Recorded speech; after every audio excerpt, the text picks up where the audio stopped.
When he left New Lanark in 1828, he left the managership to his eldest son, Robert Dale Owen. But in 1832, the whole family emigrated to the United States, around New York. Robert Dale Owen became a senator of the US government. But in 1857, in 1852, in the early days of spiritualism, he became a spiritualist, the only religion he ever joined. At the chagrin of his father-in-law, who was a strict Scottish Church of Scotland member, they always argued over it. But he became a spiritualist, the first religious organisation, in 1852. In 1857, he made his first trip to the town in which he was born, and he was a guest at the Bull Inn, the hotel that was next door to the home in which he was born.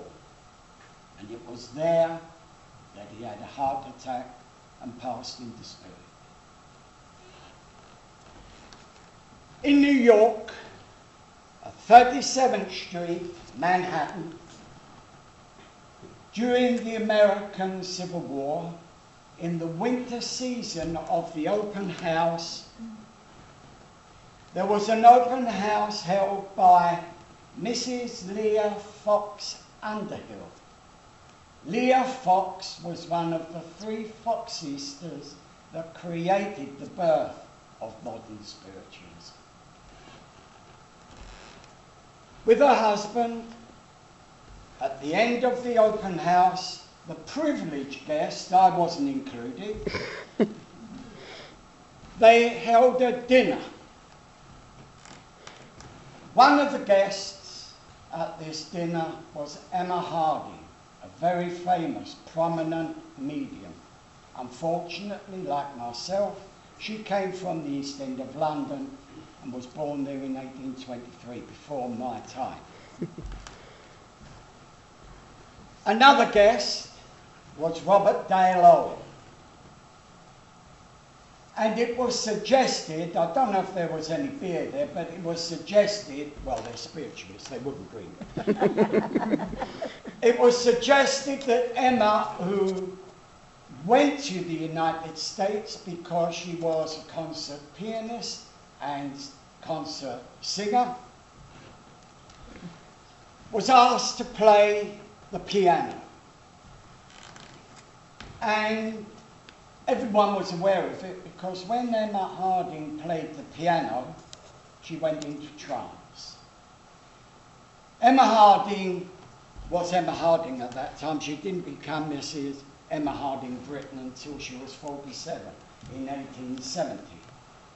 But when she played the piano, she went into trance and a communicator came through. And the communicator's name was Robert Owen. Robert Dale Owen took the notes of this seance, and it was on this occasion that Robert Owen gave spiritualism the 7 principles. The mills where he built up work still stand today. They are a World Heritage Site. They did not cease production until 1969, but of course the power to drive the machinery changed from water to electricity. The man is renowned as a social worker, and it is a privilege to call him one of spiritualism's most prominent pioneers. For he didn't only promote spiritualism, he raised the standard of life for everyone the foundation of all the attractions of society, how it was risen from the very roots that he foreseen and started. This is my story that inspires you to think how some people worked, had a vision, offered it and fulfilled it. Thank you for listening to my story. Thank you.